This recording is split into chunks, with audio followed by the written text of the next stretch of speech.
வணக்க மக்களே, welcome to the venture show. இன்னைக்கு ஷோ நம்ம பார்க்க போகிறது வெட்டு அப்படின்ற தமிழ் மூவியோட ரிவ்யூ. இந்த படம் யூடியூப்ல அவைலபிளாக இருக்குது. இந்த படத்தை இவங்க ஒரு ராவான ஆக்ஷன் த்ரில்லர் அப்படின்ற மாதிரி எடுக்க முயற்சி பண்ணியிருக்காங்க. கதைன்னு பார்த்தீங்கன்னா, சின்ன வயசுலேருந்தே நம்ம ஹீரோ வந்து தன்னோட அம்மாவோட தான் வளர்ந்துட்டு இருக்காரு. தன்னோட அம்மானா ரொம்ப உசுறு அப்படின்னே சொல்லலாம். அவங்க அம்மா கல்யாணம் ஆன முதல் நாளே ஆக்டர் ஆகணும் அப்படின்ற கனவோட வந்து ஹஸ்பண்டை விட்டுட்டு வந்துடுவாங்க.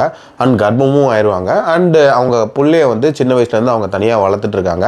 அண்ட் இப்போ ப்ரெசென்ட்டில் தன்னோட அப்பா கிட்ட மன்னிப்பு கேட்கணும் அண்ட் தன்னோட அப்பாவோட வாழணும் அப்படின்ற மாதிரி ஆசைப்படுறாங்க. அதுக்காக நம்ம ஹீரோ வந்து தன்னோட அப்பாவை தேடி வடநாட்டுக்கு போகிறாரு.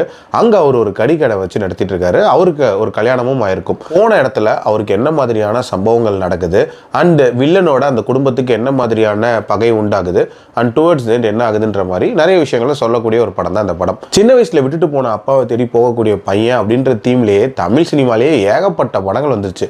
மிஸ்டர் பாரத்ல தொடங்கி எம் குமரன் வரைக்கும் நிறைய படங்கள் சொல்லலாம். அந்த மாதிரியான வரிசையில் இந்த படமும் இருக்க போகுது அப்படின்ற ஒரு எதிர்பார்ப்பு இருந்துச்சு. பட் அடிஷ்னலா இதுல வந்து ரிவெஞ்சு, ராவான ஆக்ஷன், இந்த மாதிரி நிறைய விஷயங்களை இன்க்ளூட் பண்ணியிருக்காங்க. ஐடியாவாக நல்லா யோசிச்சிருக்காங்க. பட் இம்ப்ளிமெண்ட் பண்ண விதம் ரொம்ப ரொம்ப சுமாராக இருந்துச்சு. இன்ஃபேக்ட் எல்லாத்தையுமே ஃபோர்ஸ்ஃபுல்லாக இன்க்ளூட் பண்ண மாதிரியான ஒரு ஃபீல் இருந்துச்சு. இன்ஃபேக்ட் இந்த படத்தில் எந்த ஒரு இடத்துலையுமே ஒரு கம்ப்ளீட்னஸ் அப்படின்றது சுத்தமாக உணரவே முடியல. அடுத்துன்ட்டு சும்மா கண்ணாபின்னான்னு ஜம்ப் பண்ணி போயிட்டே இருப்பாங்க. அதே மாதிரி ட்விஸ்ட் வைக்கிறாங்கிற பேரில் கன்றாவியான ட்விஸ்ட்டுகளை வந்து இந்த படத்தில் வச்சுருந்தாங்க அப்படின்னே சொல்லலாம். அதுலேயும் அந்த லவ் போர்ஷனில் ட்விஸ்ட் வைக்கிறேன்ற மாதிரி ஒன்று வச்சுருப்பாங்க. அது இன்னும் ஒஸ்ட்டாக இருந்துச்சு அப்படின்னே சொல்லலாம். ஆக்ஷனை பொறுத்த வரைக்கும் ஒரு மாதிரி ராவா ரத்தம் தெறிக்க எடுக்கணும் அப்படின்ற மாதிரி யோசிச்சிருக்காங்க. பட் தெரிச்ச ரத்தம் ஒழுங்காக கூட தெரியல அப்படின்னே சொல்லலாம். ரொம்ப சுமாராக தான் அந்த போர்ஷனுமே இருந்துச்சு. ஓவரால் என்னை பொறுத்த வரைக்கும் நான் ஸ்கிப் அப்படின்னு தான் சொல்லுவேன். என்னோட ரேட்டிங் இந்த படத்துக்கு 2.2 out of 5.